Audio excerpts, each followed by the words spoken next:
And welcome to AutoSave. My name is Nick Andrade, and I'm here, as always, with my co-host, Camille Salazar Hadaway.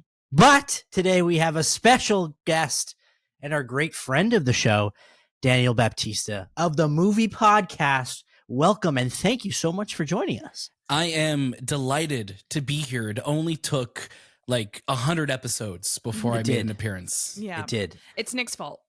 It is my fault. Hey, Only I've one also said Portuguese- we got to hang out. Only Right? one Portuguese person allowed at a time is what the rules were. Those Honestly, were Nick's rules, actually. Just to be clear. Yeah. That's Portuguese rules, right? Yeah. We're all jealous of each other. It's true. So- It makes family gatherings really difficult when only one of us could be in the house at a time. Yeah. So. yeah. That's exactly what it I love is. that. But Daniel, before we get to kind of a recap of last week's episode, I want to ask you, because this is the first time you're on the show, what your relationship with Spider-Man is, maybe growing up, stuff like that, and also your connection to the Insomniac Spider-Man games. I, like so many kids, just idolize Spider-Man. I think my first introduction to Spider-Man was the animated series, of course, with like so many people.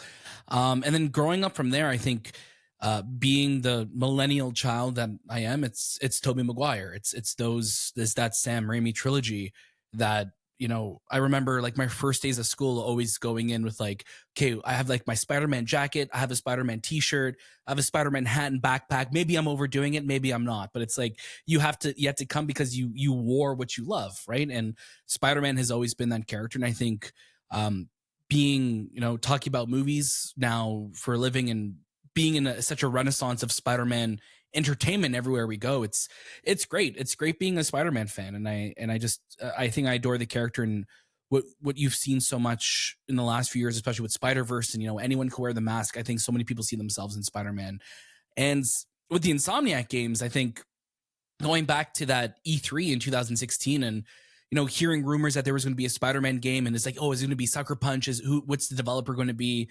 And then it actually ended up being Insomniac, and seeing, you know, New York City and being like, no, that's got to be like cutscenes. And then I was like, no, that's actually how the game looks, and you could traverse in that world, and you could like be this character and just get lost in it. And I remember playing that game at midnight and just getting so lost in it. And you know, my co-host and I, like Shay, we literally started playing it right at midnight, and I think we went to like 4 or 5 in the morning playing it because we were just so in love with it. And then Miles Morales came in 2020, which, you know, it's a shorter game, but it's also one of those games that I have been just going into and just swinging around just to do something. If I want to do it, if I just need to unwind at the end of the day, I would just open up Spider-Man Remastered or Miles Morales and just get lost in that. And obviously Spider-Man 2, just adore this game. You know, I was really lucky to go with some other Canadian media to play it last September in Los Angeles, and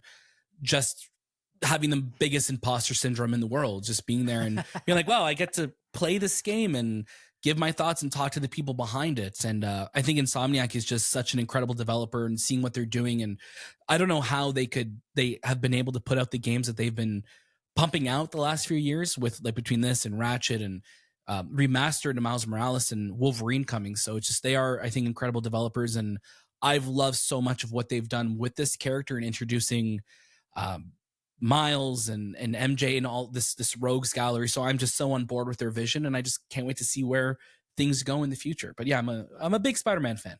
Nick, it sounds like we have another dedicated Spider-Man fan. Woo! Yes. Yeah. 100%. And you know what's always refreshing too? As an old man like myself, it's nice to hear where you started, you know, watching Spider-Man, or when you started liking Spider-Man. It's not like one day we're going to get somebody who says, my favorite Spider-Man was Tobey Maguire or not Tobey Maguire. No, they're going to say like Tom Holland. Yeah. Tom Holland when I was a wee lad. Yeah. but it's just funny that you see that. And so many kids now, like for Halloween, like, so I had more kids dressed as Miles Morales coming to my door than Peter. And I'm like, that's so cool, because Miles is still such a newer character. But, you know, what Spider-Verse has done and what games like this have done is just made, you know, just have opened up who this character is to so many people. And it's dope. I mean, like, how could you not love who Miles is? Especially in this game. Miles is the MVP of the Insomniac Spider-Man worlds, 100%. Oh my God. Like, I feel like during the first Spider-Verse movie, there weren't too many toys for it. Across the Spider-Verse came out, all Miles Morales toys, costumes for Miles Morales. I was loving it. I love seeing like just all these kids just so excited and get to experience, like for you, it was the 90s Spider-Man for me as well, like the animated series. Like just get to experience that again. Like it's experiencing Spider-Man for the first time is really something special. Oh yeah. Hot take from me, Miles is slowly becoming my favorite Spider-Man. Damn. I mean, Yeah. I love it. It's hard to say, but he's just cooler. That's all. He's cool. I mean, especially you look like whenever, like when I go back to this game, Spider-Man 2, and I'm just like, who am I want to swing around as? I'm like, I want this electricity, I want this Venom ability, you love that. It's fun. You just fly up into the sky and everything. It's cool. It's so cool. All right, well, let's get to last week's episode where we were in for a scream. But I can help. All you have to do is let me. This isn't you. Wrong. This is the real me.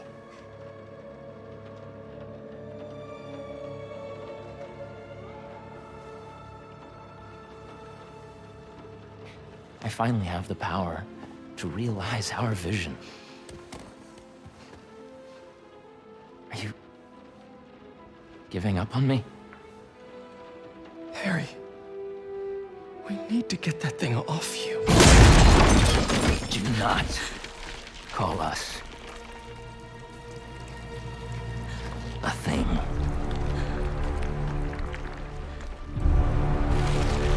Harry. We are not, Harry. We are.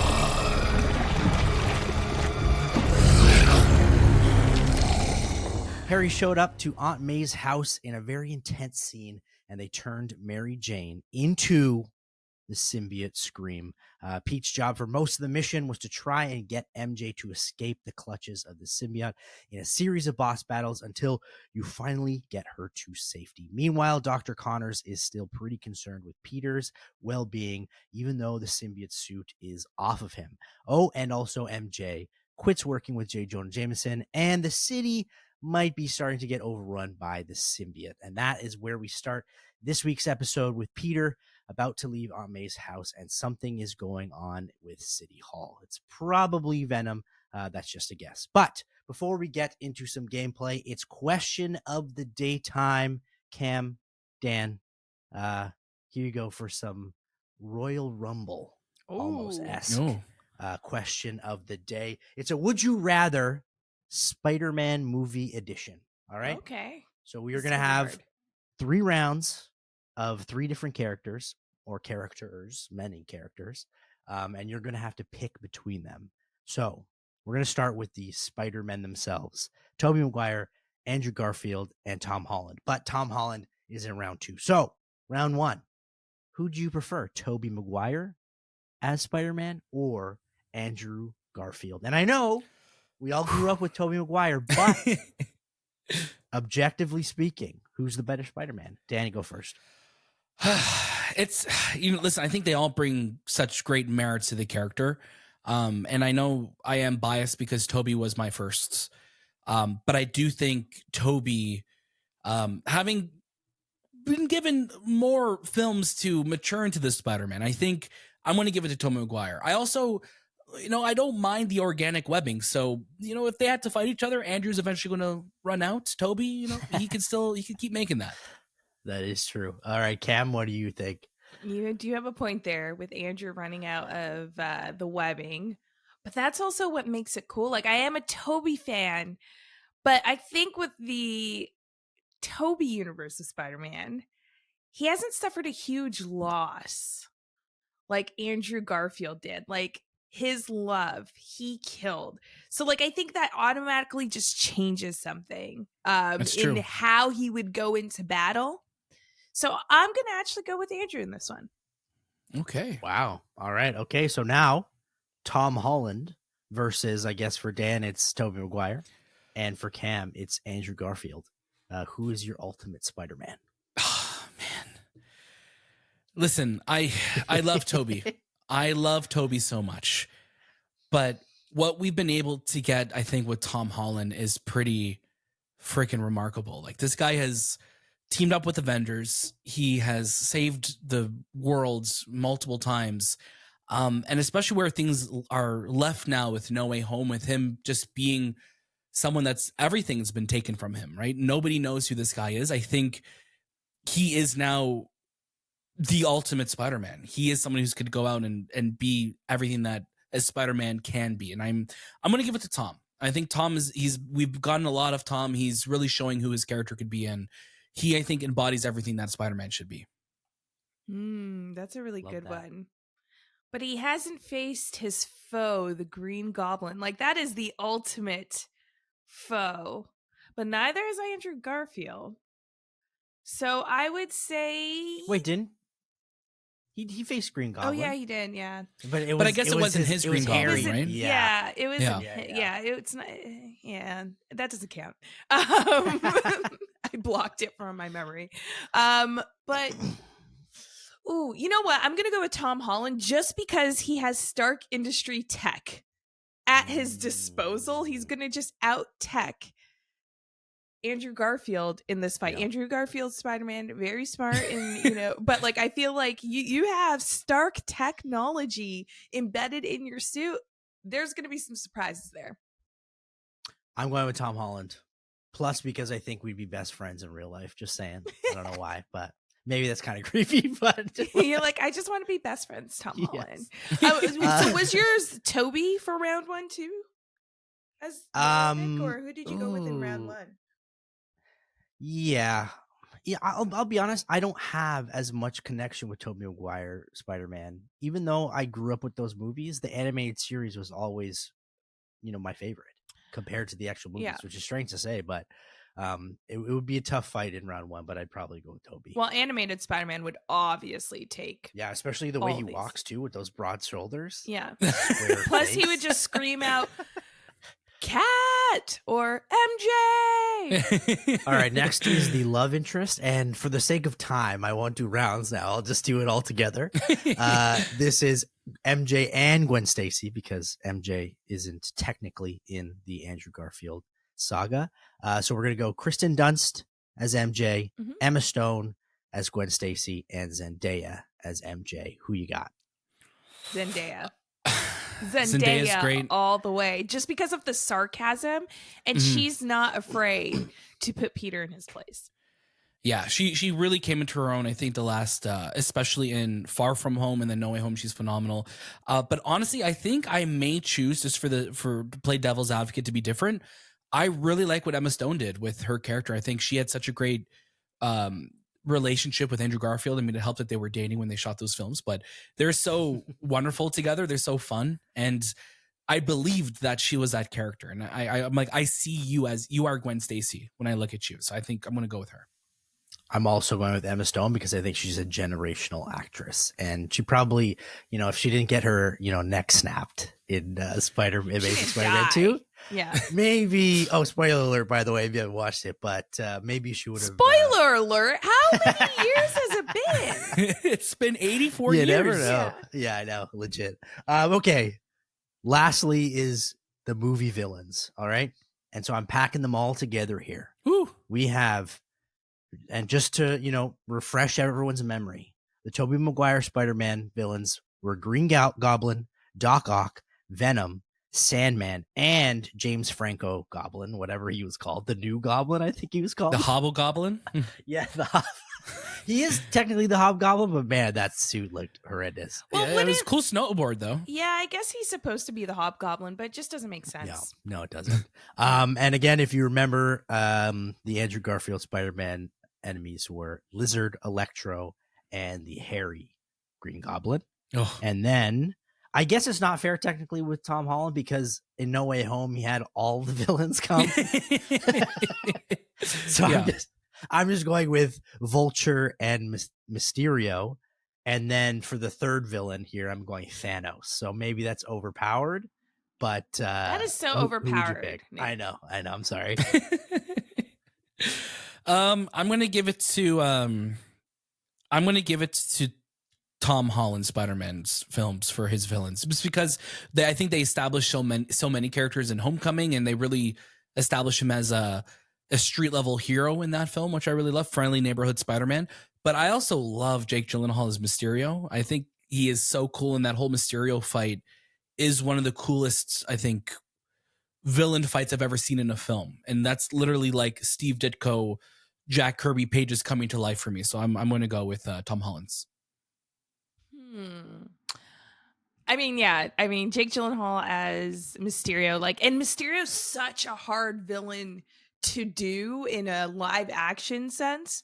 And they did do that very well. Ooh, that's a really good one. But I mean, you cannot beat Willem Dafoe, No. Green Goblin. So I'm going with the Toby villains.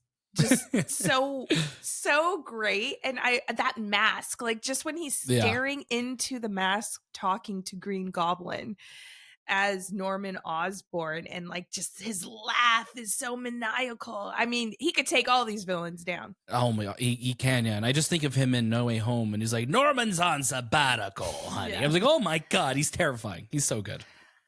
The only problem with the Tobey Maguire villains is it has Venom in it, which is, to me, the worst ever rendition of Venom of all time. And I'm so sorry to Sam Raimi. I don't know what he was thinking in terms of who he's casting. It was the dancing, wasn't it? No, because that's yeah, but the only day I know his name, but I forget his name, is Eric Foreman. Oh, Topher Grace? Topher Grace. Yeah. Topher Grace. Do you think I felt so bad for him. Do you think he was a bad Eddie Brock though? Yes. Eddie Brock's supposed to be like a tough New Yorker guy, you know what I mean? Who bench presses 300 pounds. He's That's just who I think Eddie Brock is. He's like, God, let me kill Peter Parker, please. Yeah. That was a really great Topher Grace Venom impression. Yeah. Let me kill Spider-Man. So good. He's great. He was pretty much what's that 70s show? Oh my gosh, you just said Eric Foreman. Yeah, he was pretty much Eric Foreman. Yeah, he was. I felt so bad for him. Oh man. But Michael Keaton's Vulture, to me, scene when Tom Holland's in the car and he finds out, he starts to realize that he is Spider-Man. Oh my god, genius! Yeah, pure genius. With the green light, right when he discovers it, magic. So good. All right, so there you go. I think we're a little biased towards Tom Holland, it looks like, which is strange. Who would have known? Look at us. Who Look at us millennials being like Gen Z here. Hey, look at us.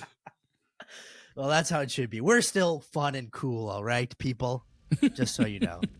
All right, after the break, it's time to leave Aunt May's house and see what Miles is calling us for.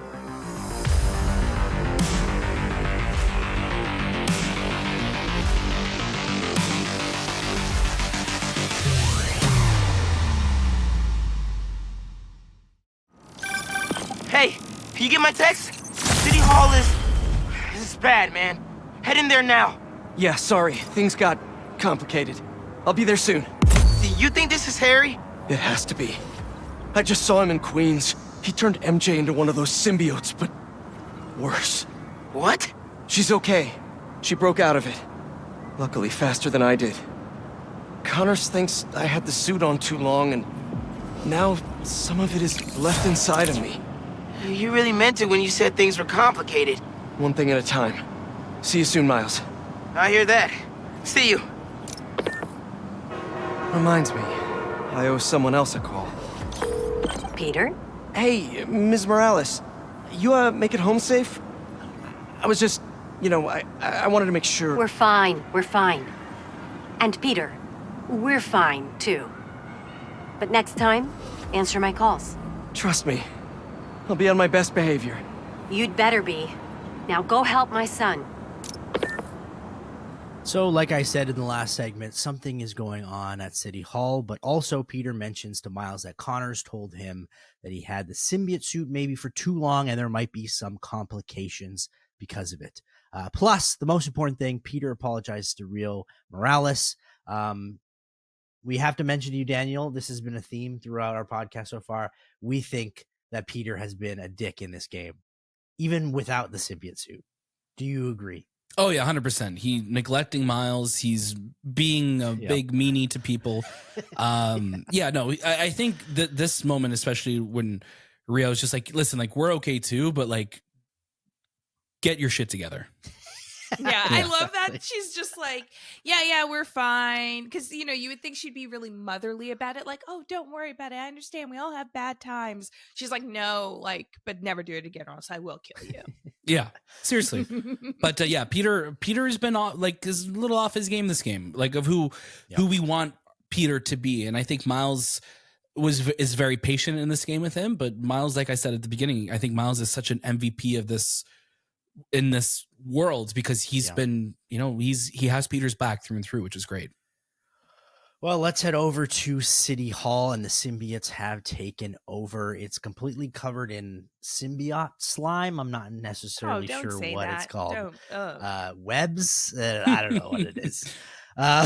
Anyway, there are people inside, and we have to rescue them. The problem is there's too many, and it looks like it's a little bit too much to handle.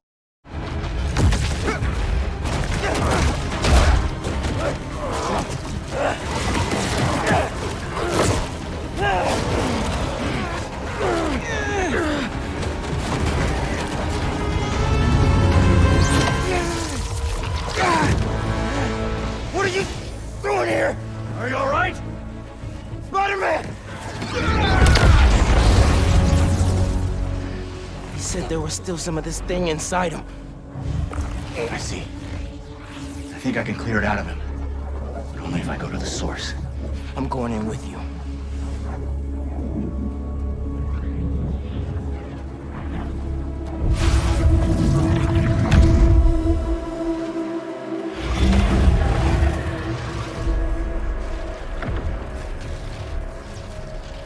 What's the plan here, Lee? Find Spider-Man. All of this dark matter should lead us toward him.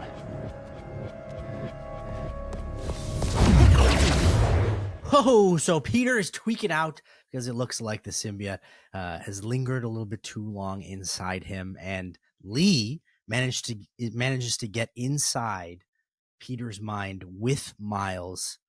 Question for you guys: did you expect that we would enter Peter's mind at all? Now we've seen inside Miles' mind, and next Peter's. I was just like, wait, we're Lee is actually utilizing his powers and we're going through this experience again. I was not expecting that, even though like there's a little bit of a resolution or, an understanding between Miles and Lee now. But the fact that he's been so mean, and Dan, to your point, like he's just trying to find himself this whole game, I feel like we're going to see some things. I'm not ready to see the things that we're gonna see. Like I don't know what we're gonna expect here. I'm such a sucker though for like this plot point in stories or in shows or in movies where we get to go inside of a character's mind because anything could happen. And I just think like, yeah, like I know like Teen Titans or Smallville or so many like that's such a thing that happens in superhero content. And the fact that like Lee wants to be a good guy, which is great. He looks so cool with the longer hair too. It's such a glow up for him this game. But he the fact that again Miles being the MVP, putting New York City on his back is like no, I'm gonna go inside too because I'm gonna help solve this. I love that. Well, we delve into Peter's mind some more, and it leads us to Raft, the prison, and we see a bunch of cells and some enemies from Peter's past, and they have a conversation, actually, Miles and Lee, where Lee ends up saying maybe not every problem is solved by a cell, which I thought was an incredibly poignant statement, and it made me think that is maybe something Peter is struggling with internally, that he's put so many people away, but is that always the right thing? Do you agree? I think what Peter's like, he's as a superhero, I'm not one, but I'd love to be if anyone's recruiting. You're pretty close. Thank you. But, I think as a superhero, and especially for Spider-Man, he does really believe in the justice system and what it stands for. And you never really take he never really takes justice into his own hands. Unlike, Batman, that maybe a bit more darker on that sense of things. But I think with that is like what we're not used to seeing, which I really appreciate Lee bringing up here, and what we're seeing when we're in Peter's mind is that he actually does struggle with that question. He struggles with that with almost every villain that he interacts with, because he thinks if he maybe just put them out of their misery for some instances, that things might have been better, and they may not just keep getting out because maybe the judicial system failed, or maybe they have deeper issues that can't be solved in the system, which is to Lee's point. So I think that's really interesting that they made it a point to bring that in here, because that's something we don't explore often as Spider-Man fans. Yeah, I agree with that. And I think when you look at the overall theme of what this game is, I think it is a game that deals a lot with redemption. And that's a lot of characters in this game that have these arcs where like, oh, we have known you to be a villain, but now you're doing something good. And obviously Martin Lee, Kurt Connors, like there's a few different heroes in this game, Sandman from earlier, that like, you're like, okay, I'm looking at you now through a different lens and what you've gone through. And I love that they immediately just call out like, yeah, like, some problems maybe don't need to go down this route. And I think that's important for a superhero, but especially someone like Spider-Man to keep in mind. If you notice, the characters that have had redemption arcs, they're not dead, and Kraven didn't kill them. So maybe turn to the good side and Kraven won't kill you. So just letting you know. Once you pass through a bit of more of Peter's memories, we get attacked by the Sinister Six, which is really cool. You get smashed down 6 floors until you have to fight hordes of regular enemies, or I'm not really sure who they are. As we continue, we find a house in the middle of an expansive sea that ends up being Aunt May's house, where we believe Peter might be. Lee mentions his remorse for being the reason why Aunt May is dead, and that he never meant to hurt her. Miles mentions that he can make it up to her by helping Peter. We find out, too, that Lee's power, similar to in Miles' chapter when they faced off, that the symbiote reacts to Lee's power somehow.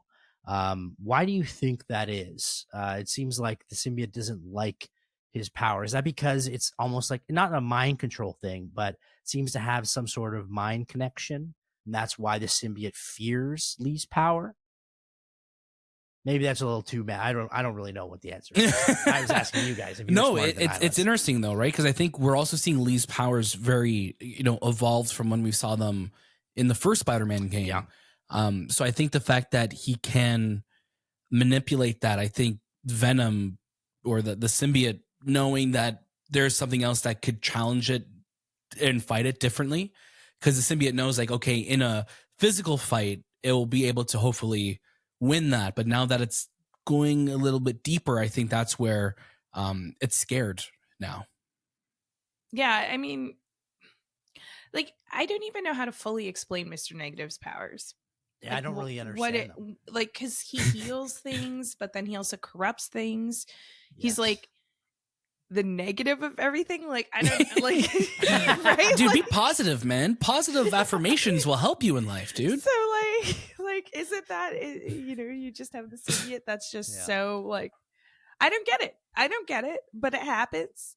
I honestly, this was one point while playing this game, I'm like, how does this happen? And I had to Google what his powers were to try to understand. What did it say? So this is according to like Wiki. So take it as you will.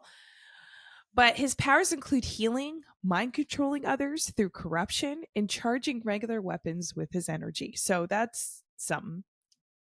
So it's all about energy, I guess. But then where does the mind control come into? Well, he mind control is in there. Yes. Through corruption, though. But now he's a nice guy. So, like Dan said, is it positivity? Is it? Maybe. It's the power of love. The power of love. But is this something that like, well, I guess we're still uncovering why, but like this is something where I'm just kind of like, I hope I get a little bit of more of an explanation here as to how this is working, because I don't I don't quite think get we're gonna it. get that. So we'll see. Maybe that's for Spider-Man 3. That's my Maybe. guess. Yeah. Aunt May's then leads to Feast. Miles asks Lee why he became Mr. Negative, and Lee responds with only revenge in mind. He wanted to make Norman Osborn's life hell as Norman made Lee's. But he does apologize for this and realizes again that he is in the wrong. So a full redemption arc for this man. I am on his side. They find the source of where Peter is. It is behind. And again, I don't know how I say this maybe throughout this entire episode. A symbiote sac? I'm not entirely sure what they are. They're giant. They're hearts. Sacks. They're hearts. Symbiote Are hearts. they hearts? Yeah. That's what they're. Don't never say. Well, symbiote. I mean, sac. insects have sacks, right? Symbiote sac, please never. Okay, we need to agree of what I need to call it then. Hearts. A symbiote heart? Yeah, right. Sure. Yeah, not sacks. So weird. So weird. All right. Anyway, Lee goes up to the symbiote heart and tries to destroy it.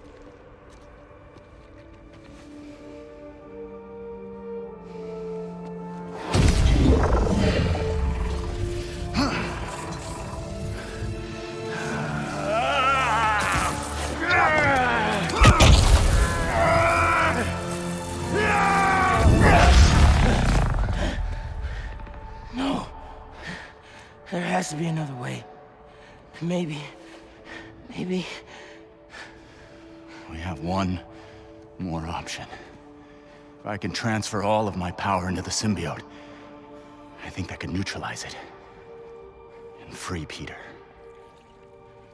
What'll happen to you? I guess we'll find out.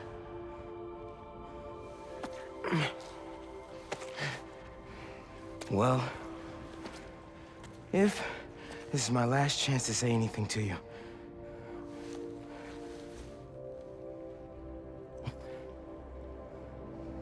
I won't forgive you. It's just not in me. But I can't carry this hate for you anymore, man. So let's set things right. You and me.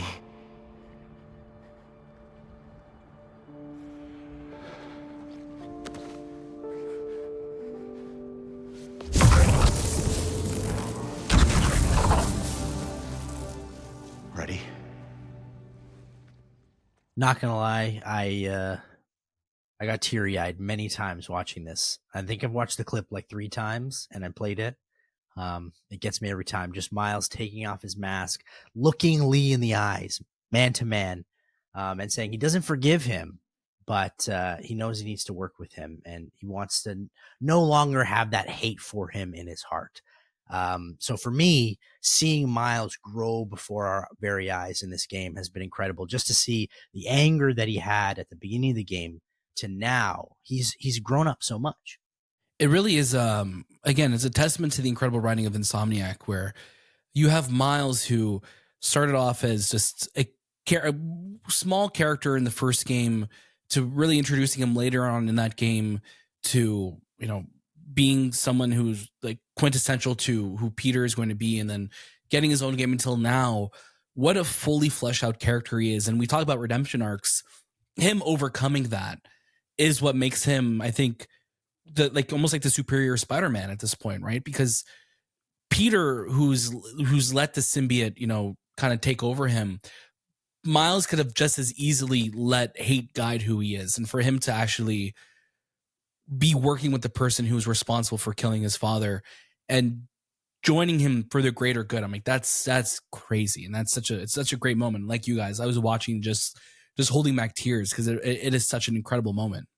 Yeah, and I think like Lee is speechless. I think he's still grieving with the shock of like knowing that it was that Spider-Man is Miles, firstly, and that he took all of that away. Like I think it just showed how much that loss of Miles's father, and also like Miles and his family, that loss of that life that Lee had before he went full negative.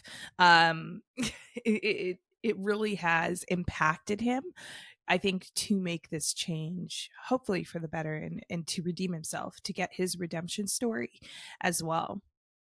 As we talk about Lee's power, it's like we know that he is able to like mind control and manipulate. The symbiote does that as well. We see that as it took control of Peter and how it manipulates Peter's thoughts. So maybe it just out manipulates the symbiote in a way. Yeah. I don't know. Still trying to discover. Yeah. I think it has to do with like feelings maybe, or something like that. I don't know why.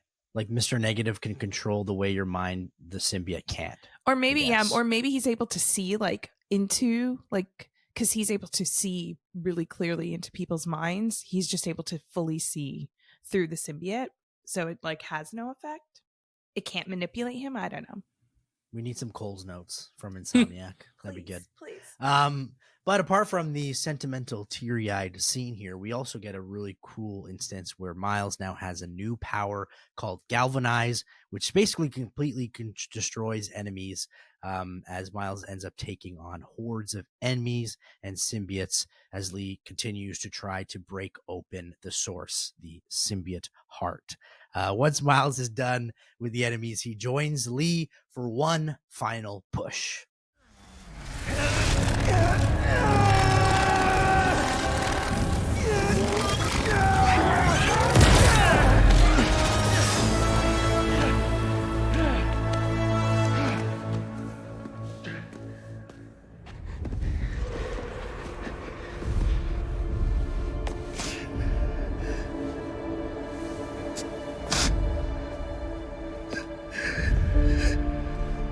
This is all my fault. I'm sorry. I'm sorry.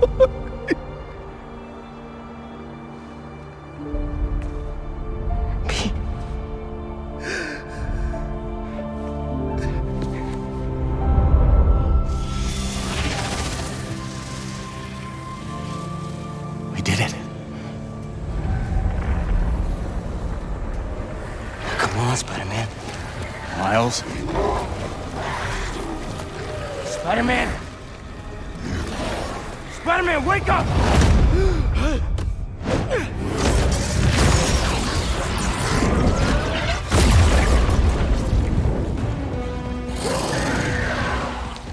Go! I've got this. I don't even know how to explain my emotions in this whole I know. situation. I'm like, what is this roller coaster? We go from, seeing Aunt May and Peter crying his eyes out, to all of a sudden now Peter is cured and he wakes up with the anti-venom suit. It looks like all of Lee's powers transferred over to Peter. What did you think of this moment? I went from, again, like crying my eyes out to complete elation, and I didn't even know what was going on, but I was so happy. Galvanize is one of the coolest upgrades for Miles. So going from that and then going to that moment that I feel like Peter carries with him every single day, right, is Aunt May's death. But the again, man, I get so goosebumps thinking about it from the first game and reliving that moment. And then you get the anti-venom suit, and then you just go crazy, and oh my gosh, it literally is just such a Insomniac knows what they're doing, because they just go back to back, just wild moments here. And it reminded me a lot of in No Way Home, where it's like you go from the spoilers for No Way Home if anyone wants to stop now. Where you go from like the death of Aunt May to Andrew Garfield and Tobey Maguire showing up again. So it's just these moments of complete desolation to complete elation the moment afterwards. And yeah, I think it's just such a great moment, and it's such a fun suit to use, both the Galvanize and the anti-venom suit. Yeah, I absolutely agree with you, Dan. Like, they have just this roller coaster of like highs and lows, and you could be on this low, but then this really cool thing, like the suit happens. That's just like, wait, I can't believe they did that. And I think these moments hit harder because they really are not taking any rest in between these moments. So you really have to go along with their pacing and feel or mirror Peter's emotions, like the mixed emotions of like going through all these things, but also like as Spider-Man, I get this cool new suit, and it really sits with you a little bit differently. It also, again, like just the writing in this game surprises me time after time. I think, off the top, we were really focused on Miles and his loss of his father, and how that he has to come over those emotions that he felt of anger for Lee.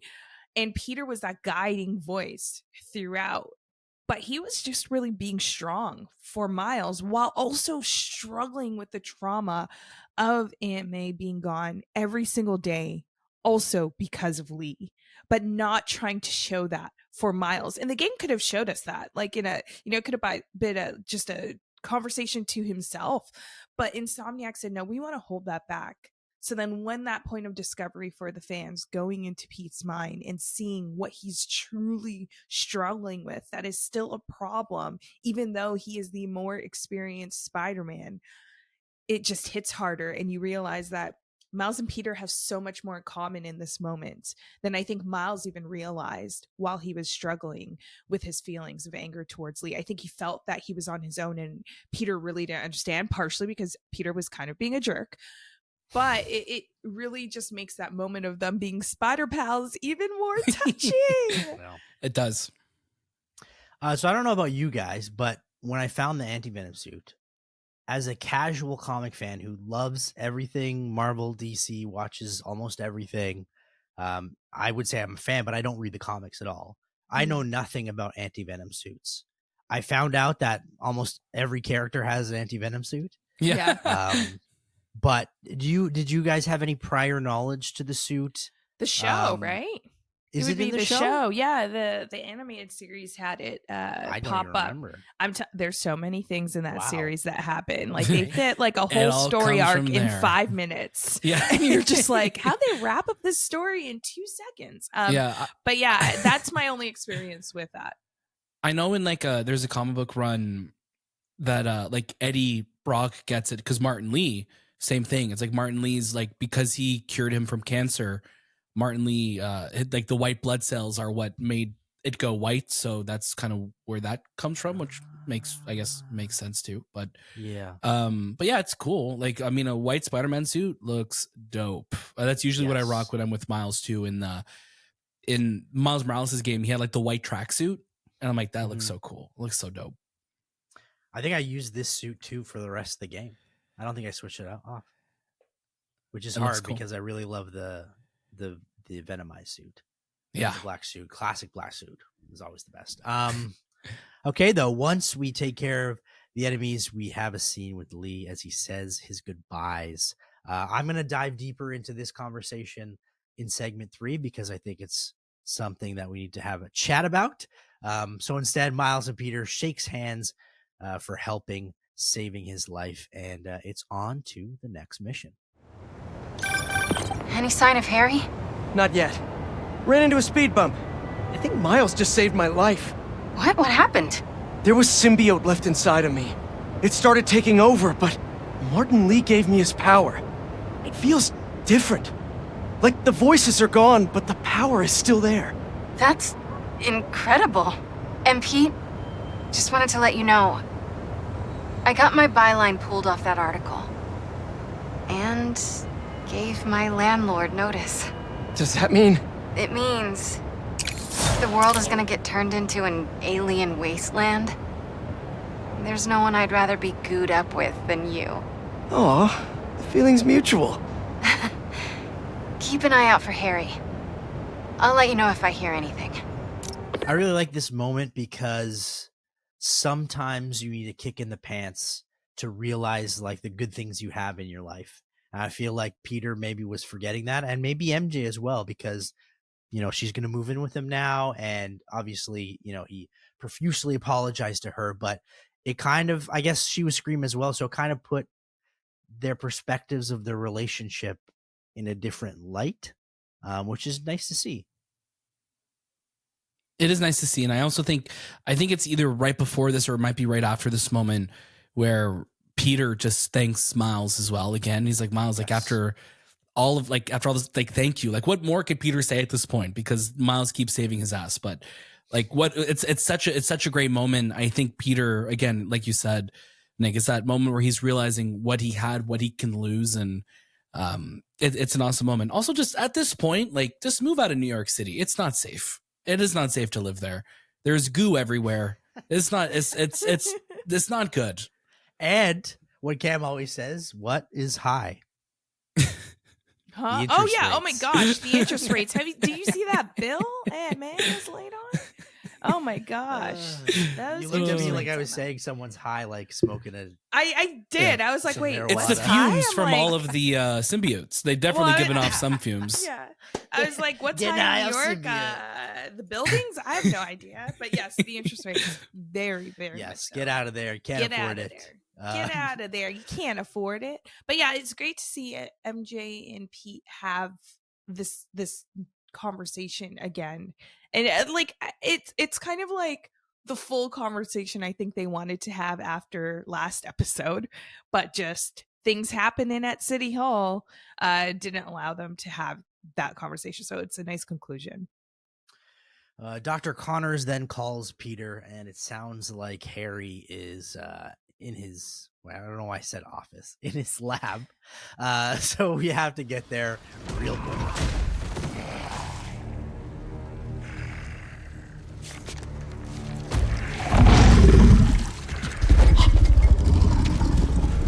Please, just give me back my son.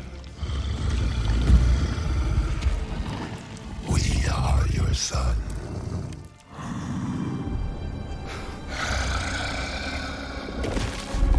Look at us.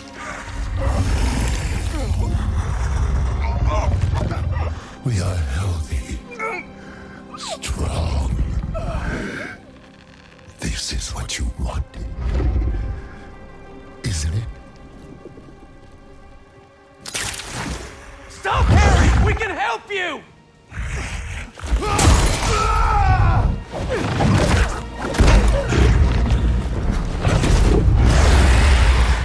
Where's the rest of it?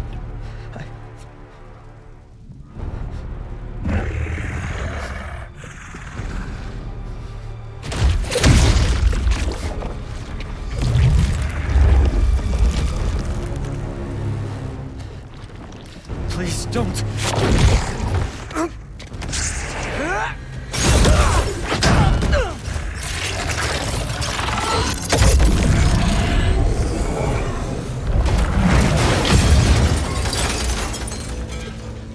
What's he gonna do with that thing?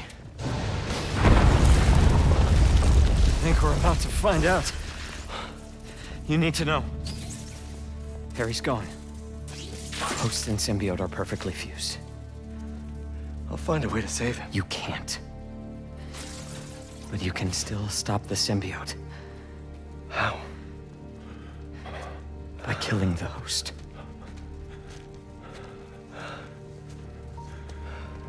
Please. Save my boy.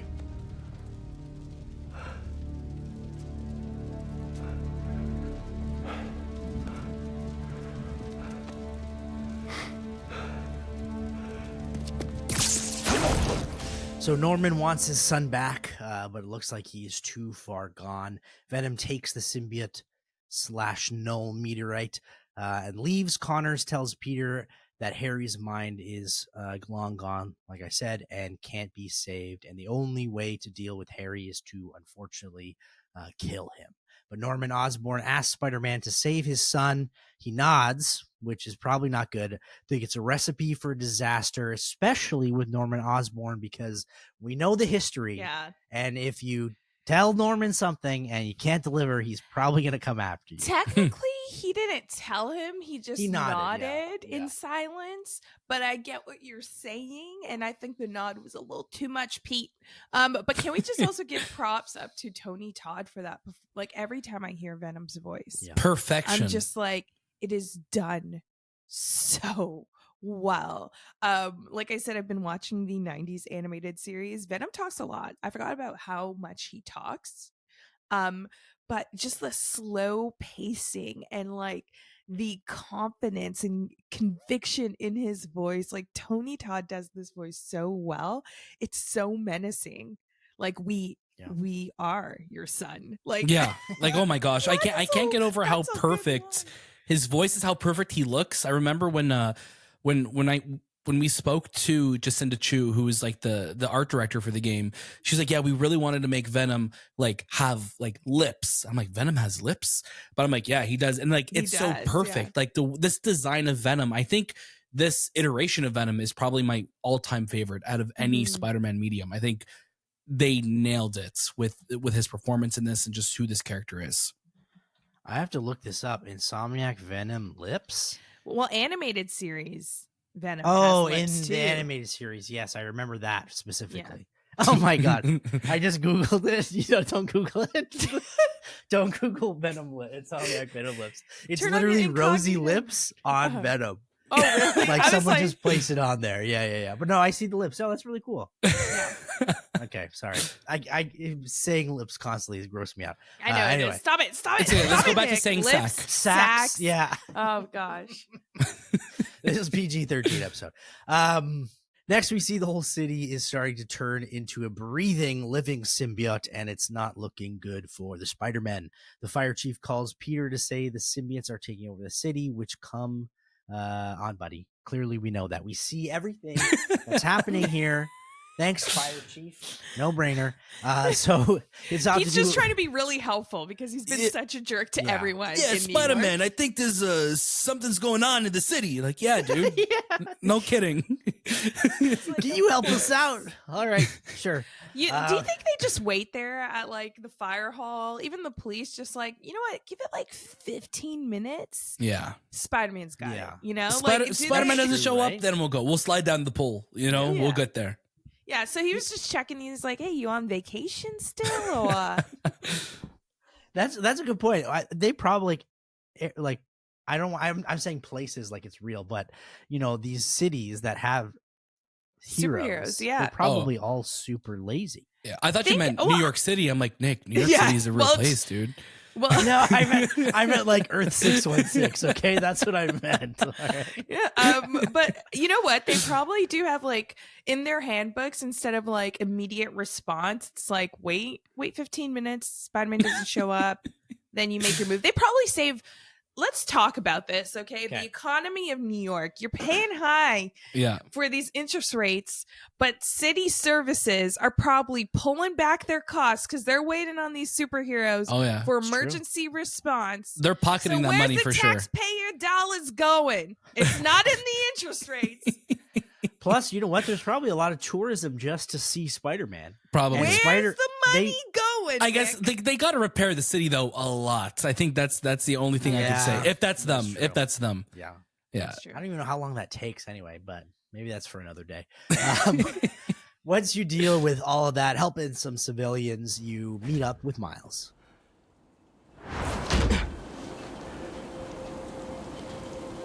That suit's not an alien, is it? It's time for a Miles Morales original, you know? One of one. It looks good.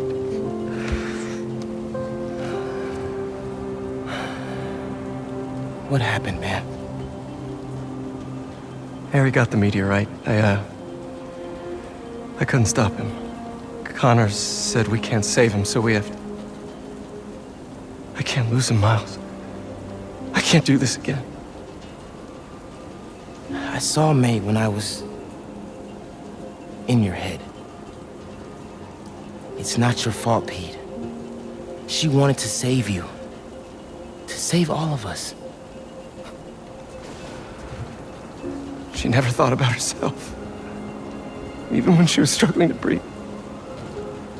If May, my dad, if they were here, they would want us to stop thinking about them. They'd want us to help people. To fight. Harry's still in there. And we're gonna fight like hell to get him back.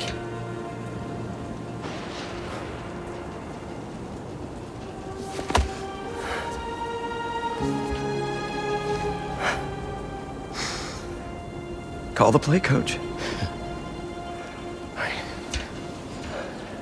Let's split up. Cover more ground. You find the meteorite, I'll clear that nest out. You got it, Spider-Man. Yeah, Dan, you just whispered that, but the water on the suit, I never noticed the raindrops. Wow. So cool. Yeah. Call the play, coach. Yeah. That moment specifically, we finally see one, Peter realizes that Miles has come into his own and is showing him like, okay, like you call the play because one, I probably messed up a lot, but two, I think you are now the city Spider-Man, really, is what he's saying. Yeah, I think it's like, well, Miles has been there, when Pete, I'm pretty sure like that absence and then coming back and seeing like, oh crap, how much destruction to like the people around him definitely, I think, hinders his confidence as Spider-Man. But someone who was able to mentally be there for their friend that's going through this and the whole city, I think that is something that now Peter actually looks up to Miles in that moment. So it's really cool to see because I just think back to like when Miles first told Peter about what the changes that's happening to his body in the end credits of the first Spider-Man, and how, Miles was just looking so much for advice, but now he's able to provide the advice and help Peter along the way.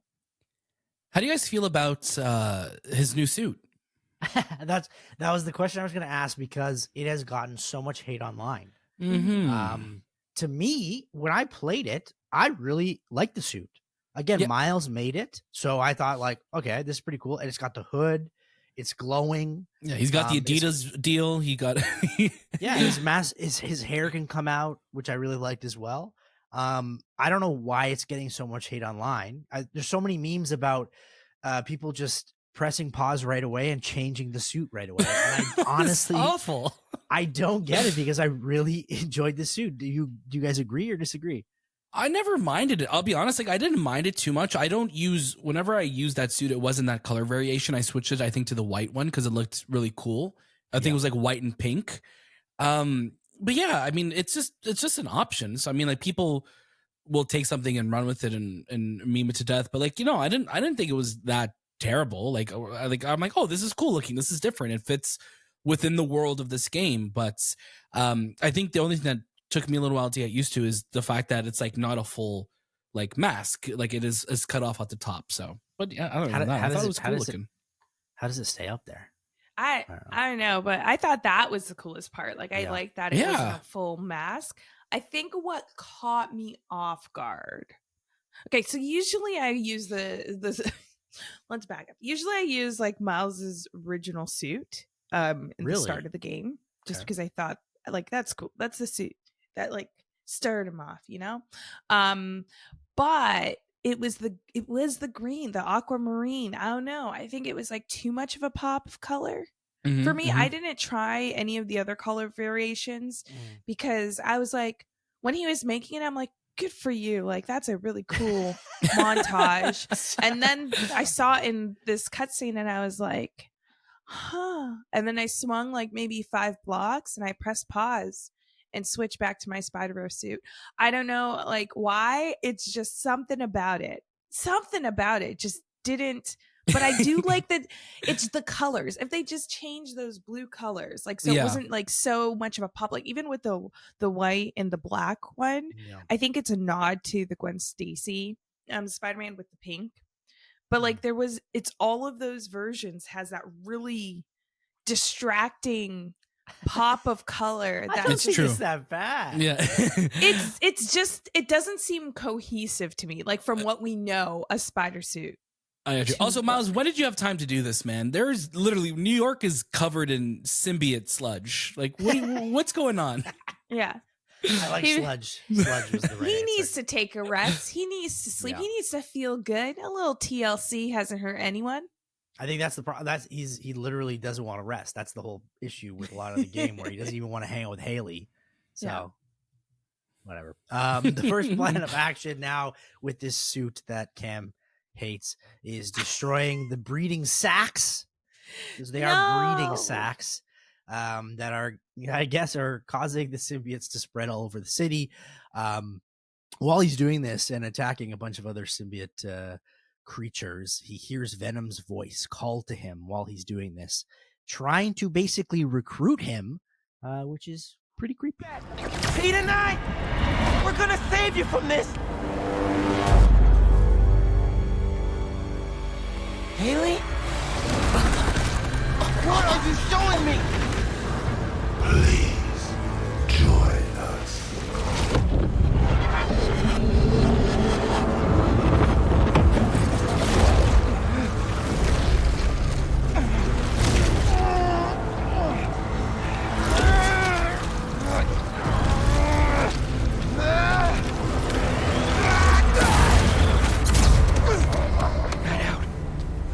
Haley's in trouble. Pete, I saw the meteorite. It's under the Harlem subway station, next to the bridge.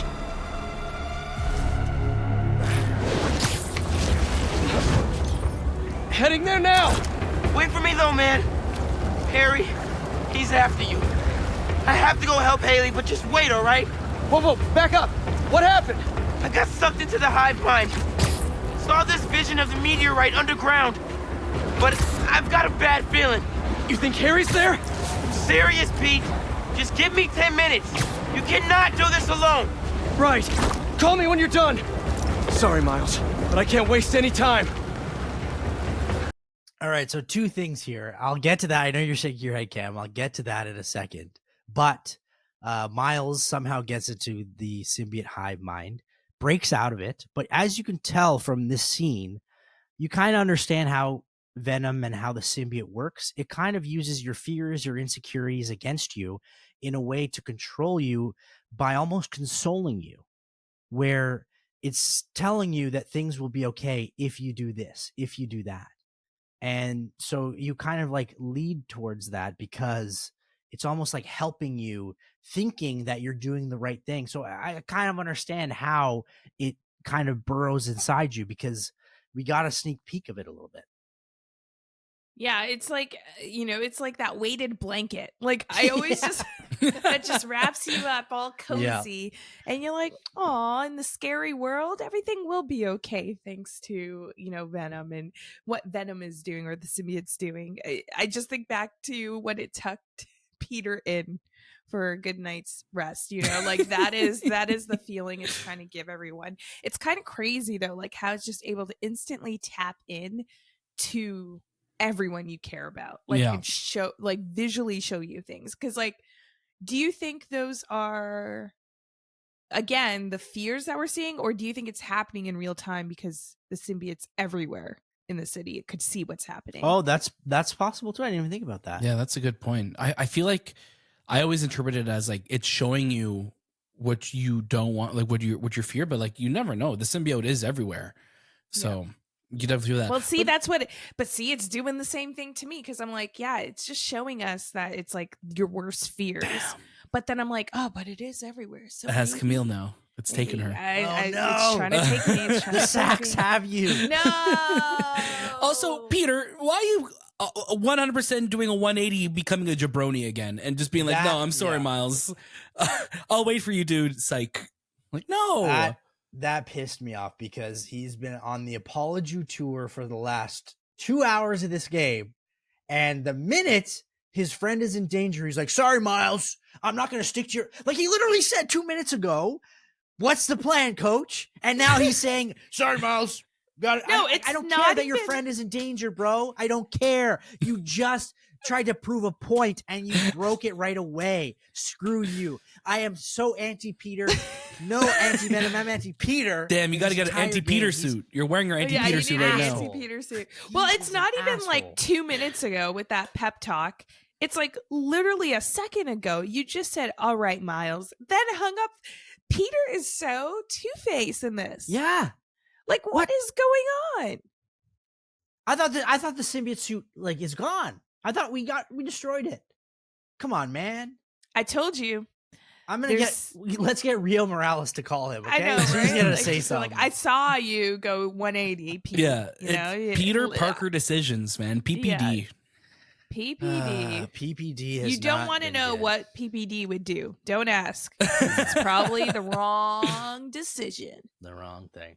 Well, of course, as we said, Peter doesn't listen, goes after Harry while Miles rescues Haley. But the fun, cute thing is, let's forget about Peter for a second. Miles finally gets the courage to ask Haley out. Bravo, buddy. Bravo. We love it. We love to see it. We love Yes. love. How does he do this? How?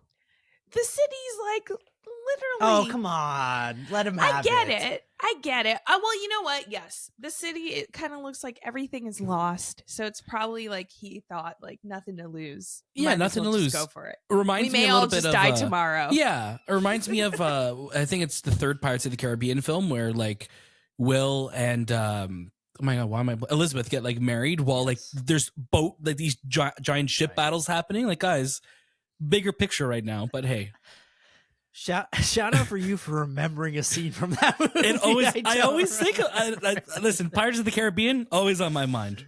When you guys replay those games, let me know. I'm there. All right, you're in for those. We'll put that in, Dylan. Put that in. Anyway, the date is short-lived because we change back to that dumb Peter, so he can get close to Venom.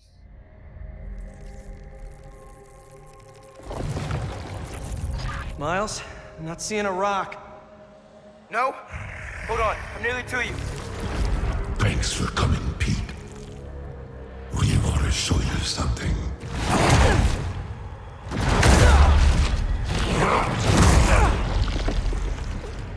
Harry, what are you? We are healed. Finally free. We can give that gift to everyone. But we need you with us, Pete.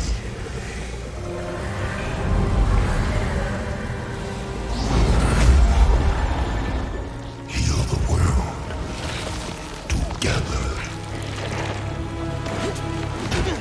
Yo, bro! Not cool.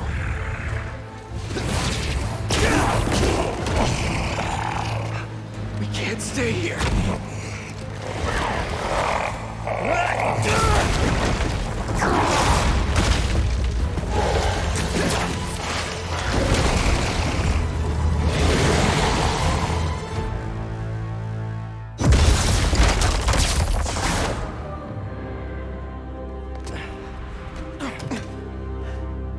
You good, man? We need to call MJ. I know where the meteorite is. Did you guys laugh at Venom saying, "Hey, Pete"? Was that Hey, what it was? Pete. Yeah, like always, like Thanks for coming. it just always makes me laugh so hard every time I see that because that also became a meme. And then every time I saw it, it just because it's like he's in there, right? You're like your best friend's in there, and I get it. He's just that's how he talks now. It's just so funny to me. Yeah, like thanks for coming, Pete. Like You sound like it from the '90s version where he's like, "Hey, no. Georgie." Yeah. Hey, I've never watched it. I'm too scared. But the original one. I'm too scared. But yeah, like I think it's again throughout this game I've been talking, or when we've been introduced to Venom, that humor Venom has, and even other iterations of Venom. Specifically the 90s animated movie, or the Tom Hardy one. Like there's always that little bit of humor that the symbiote brings that I'm here for. Like if Venom wanted to do a stand-up comedy show, first in line. I mean, that'd be pretty good. Right? What's the deal with people in New York? Nobody Why are likes they my so symbiote sad? sex. Oh, okay. That's right. I wrapped them up all in my symbiote. He just does the whole Jerry Seinfeld set, but in the voice of Venom. Yeah, I don't think I can think of any other jokes, but what's the deal with that? Sorry. What's the deal with cell phones? I don't even know. Whatever. Venom shows Peter a vision of how he can heal the world, but he needs Peter's help in all of this. So he is adamant. I think that's Harry calling him and talking to him almost, where that's the one thing Harry can control is he still wants Pete to be a part of this, even though they're going to destroy the world and not heal the world. Do we think, hear me Yes. out. Okay. I think I might have mentioned this before, Nick, to you, but do we think the symbiote actually believes in Harry's vision? Like, he just sees it as heal the world by making them all cool like me. No, yes. I don't know. Daniel, what do you think? I think the symbiote is preying on Harry's want to heal the world, and he is showing him that this is your way to do it. Look what I can do. I have healed you of your sickness, and I could do what I did for you, but I could do it for everybody now. But the symbiote, I think, just wants to take over control, and I think he's showing. I think he's trying to convince Harry that by me taking over control, that is us healing the world, and because Harry is so vulnerable right now with him being controlled, that's why he's going along with it so much. But yeah, I don't know. not Like, a fan. The symbiote just kind of seems like something that's there, you know? Like, when I think back to, like, other iterations, like, it doesn't really seem to have its own, like, purpose besides bonding with someone who's strong. Like, that survival angle, Nick, I know that we've talked about before. But, like, once it bonds, does it try, similar to like how we've seen the Green Goblin in other iterations, make its host's dreams come true in a weird, twisted way? Like, because that's kind of how I see it. Yeah. I guess the symbiote is, I think Insomniac's doing a really good job here. I don't necessarily think this Venom is a villain, if that makes sense. Yeah. Like, everything that Venom is saying, it's not necessarily evil, right? And everything that it's doing, I'm not on its side, but I clearly think that it's not necessarily like innately evil. I don't know how to explain it. Yeah, it's not like sinister. Yes, it's not trying to do things like for being evil and like take over the world. Like, I don't get that sense. Like, I just get that sense. It's like, hey, you want to heal the world? I got a deal for you. You know, like, let me show you the way. Let me show you the way. You know, I could withstand so many things as a symbiote. So, like, just make everyone. You know, like, I feel like, and I healed you. I made you healthier. Like, I always have a hard time with defining what the symbiote is. Like, if you're thinking of like Carnage, how we see Carnage in, you know, other mediums, it's like you do see it's very sinister because the host is sinister. Yes. But that's why I'm like, they do such a good job with this writing where it's like they really do tread that line of like, we do have to see Venom as a villain, but he's also not. Yes, like, I get he's our friend, but it's really hard to define him. So Miles saves the day again. Peter didn't listen to him. Doesn't matter because Miles saves the day for the 18th time. Peter is, whatever, aloof because his friends are in danger. But we end on a little cliffhanger here because Peter knows where the meteorite is. And that is the way we end the chapter. After the break, I want to ask you guys specifically about Lee and if he has redeemed himself. So get your answers ready, and we'll answer it after the break on AutoSave.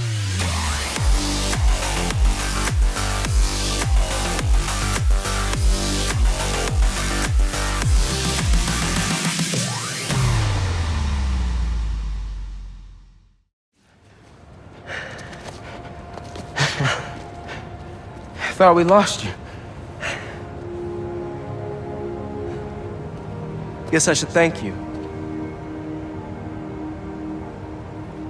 I spent years of my life consumed with vengeance and lost everything for it. You two reminded me that that's not who I am. When you help someone, you help everyone.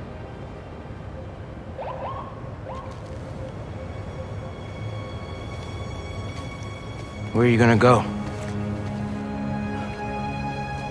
To set things right. Your way.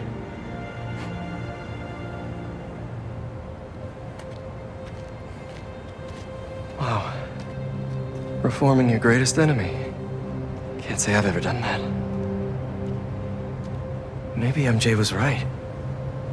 Why would the city need me when it has you? I don't know. This city still looks like a 2 Spider-Man job to me. Let's get out of here.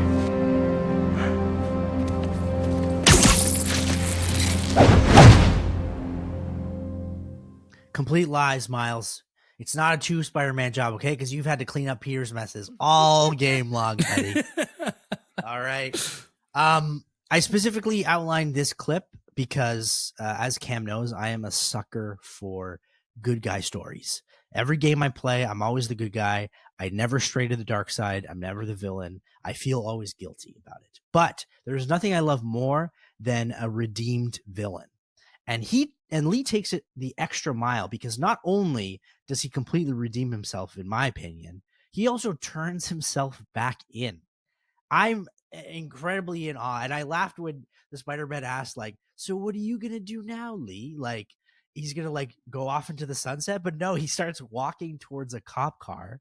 Again, I think he's completely redeemed, but I wanted to know both of your opinions on if you think Lee has completely redeemed himself in this video game. Firstly, what are the cops doing? What's the NYPD doing? They're just all gathered at one cruiser in that scene, just huddled in a circle, not doing any work. They see an escaped criminal, although I believe he's redeemed. They don't even take 2 steps forward towards him to make the arrest. So question, what's the taxpayer dollars going to? I got questions. But I feel like this is a full redemption story. I think them even asking him, like, what are you going to do now, may even be a confidence check for them to see if he's willing to do the right thing, or what they view as the right thing in his eyes, and he ends up doing it. I would say that he redeemed himself throughout the game. Like, I think he was truly on the path of redemption from the start, even though he kind of let Kraven take him away. He could have ran away from Kraven. Well, no, he was like in between the webs and he had no, he was chained up. His door open. Well, I guess so. Like, he wasn't like ready to rush into escape. But I think like, yeah, from this early on in the game, when we first saw Lee, it was just harder for Miles to see it at that point because he was still grieving, and it still is grieving. I think Lee was fully on the path of redemption. It's just the perspective from the Spider Pals, and we are now seeing that fully because we, as Spider Pals, cleared our minds of the anger that is held against Lee by Peter and Miles. I think Lee's redeemed. I think, again, like, it's tough. I think everything that he's done, it's like, people may not forgive him, but I think as a character, and I think the way Spider-Man's going to look at him going forward, and I think how could you not see him as somebody who I think just got wrapped up in what he lost and what he wanted. I mean, you really look at them and it's like Spider-Man and Martin Lee aren't too different in who they are and how they came to be, right? Like, they had a great just injustice happen to them and they went very different paths with it. But at the end of the day, Lee is just trying to do, hopefully at this point, what is right. And I think helping bring Spider-Man, Peter back and helping Miles, I think how could you not have him, be on the good guy side now? Do you think that Peter has redeemed himself in Miles' eyes after neglecting him the entire game? Because it seems like he went on this apology tour, but then again, he was reckless when trying to help Harry. Is that just a sense of Peter is always going to look out for his friends, his family? He's going to do everything he can to protect Harry. Do we give him a pass on that? Or do we still think that he really hasn't learned his lesson at all? I think in the situation that it is, I think Peter made the right call because I think at the end of the day, as much as he wants to do it with Miles and how much he said he wants to, and I wish he waited for Miles, you know, he has that history with Harry, and he's like, I can't wait a second longer. And you're going to make emotional decisions. You're not going to make decisions that aren't always as rational. So I think I'm okay to give him a pass on this situation. Yeah, I think so as well. I think it's very hard when you're talking about a close friend, as Pete and Harry are, and also a friend that, like, I think Peter's very well. He hasn't necessarily redeemed himself to Harry yet, so I think that's making him potentially make some irrational choices while he searches for that redemption and like that acknowledgement from Harry that they are okay. I think he needs to realize though that Harry's situation is not his fault. It really isn't. But how do you separate yourself from that?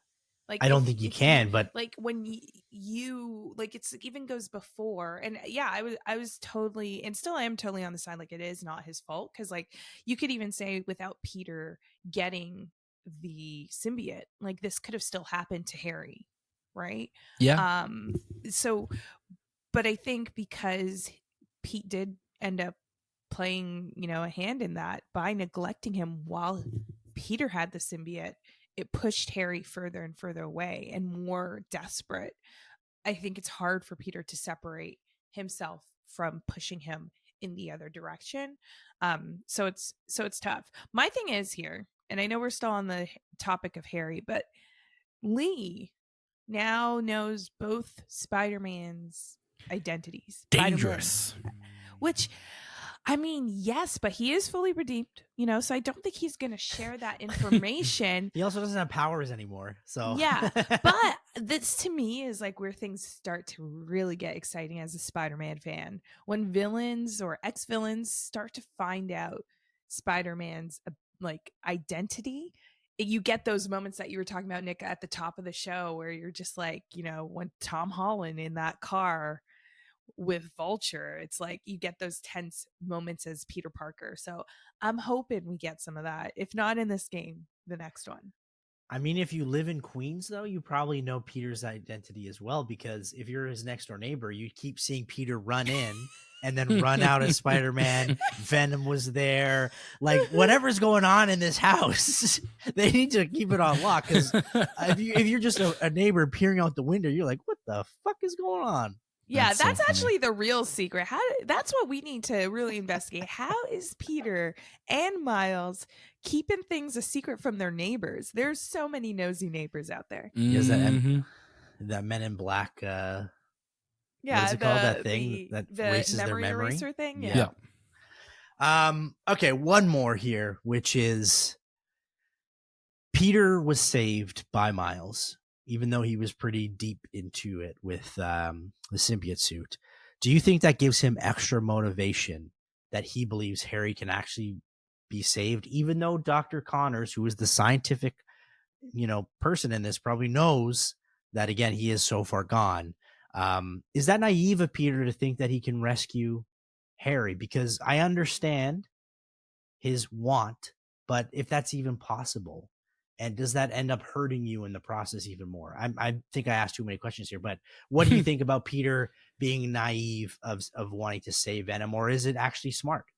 I think that's just Peter, right? I think Peter is going to be like, you give him a choice, or like, save this person, save a bus full of children, or save the love of your life. Like, no, I'm going to save both, and Peter will always find a way. And I think he will always find a way, and it is his naivete, but it's also just who he is as a hero. He doesn't believe in just seeing the one option. He will always see the many in that situation. Yeah, I think it's like Peter's greatest weakness is his compassion for his friends, like, which you have to have, and even the citizens, like, you have to have, but it does provide a weakness with how you think going into, you know, potentially the hardest fight as Spider-Man of your life if you have to go up against Venom. So I think it's definitely naive of him to think that, and his hopes are up. You know, he saw that he was able to be saved, but then again, there's no Mr. Negative to go into anyone's mind. So how would that work? I don't know. It's a far stretch. My theory is the anti-venom suit will have something to play with if he survives. But that's just my theory. But we have one more episode left to go on this, so we'll find out next week. But Dan, thank you so much for being a part of this episode. Your answers are so thoughtful and incredible. We really appreciate you being on this podcast today. I think you added a lot of insight that maybe Cam and I didn't have on this chapter. But before we go, we want you to plug yourself, your socials, everything, where we can find you. Well, first of all, just to address, I added nothing that you guys have already given everything to the show. I'm just happy to be a small contributor this week. So I'm so appreciative of being here. If you want to follow me, you can. I'm on X and Twitter, or X. Yeah. X. It's the same. Whatever it's called. And whatever we want to call it. Instagram @dbaps. You can follow what we're doing at the Movie Podcasts. Also on X, on Instagram, on TikTok, wherever you are on social media, the Movie Podcast is there. We're doing some really fun stuff. We're so grateful to be doing what we're doing. I'm lucky to be doing it with Anthony and Shabazz. We're coming close to 5 years now, so we're very excited. And we've been lucky to have some really, really cool guests. So hopefully we're going to keep doing it for a lot longer. Please thank check. You so much. Yeah, thank you so much. Sorry, I was just gonna say thank you so much, and like hopefully, I feel like Nick, we're gonna have to raid their. I think podcast. we should be on the Movie Podcast. Yes, it's true. I mean, like Cam's been on there twice already, so we're gonna get Nick on there too. I'm in. Honestly, I love what you guys are doing on the Movie Podcast. I pay attention to all your TikToks, all your podcasts, everything, and all the interviews that you've been doing. It's just been incredible. All the stuff that you do at TIFF as well. Just incredible. So please check them out at the Movie Podcast. But next week, it is going to be the finale of Spider-Man 2. It has been a journey so far. What is going to happen with Venom, Peter, Miles? Is someone going to die? I have no idea. But find out next week. Sorry if that's the tone I wanted to take at the end of this episode. Is someone going to die? And all the episodes like that. You never know. The live or die tease next week on AutoSave. AutoSave is produced and hosted by Camille Salazar-Hadaway and myself, Nick Andrade. The show is also produced by Dylan Wilson. Gameplay and additional elements provided by Chris Seitzer. Executive producer, Clayton Hansler.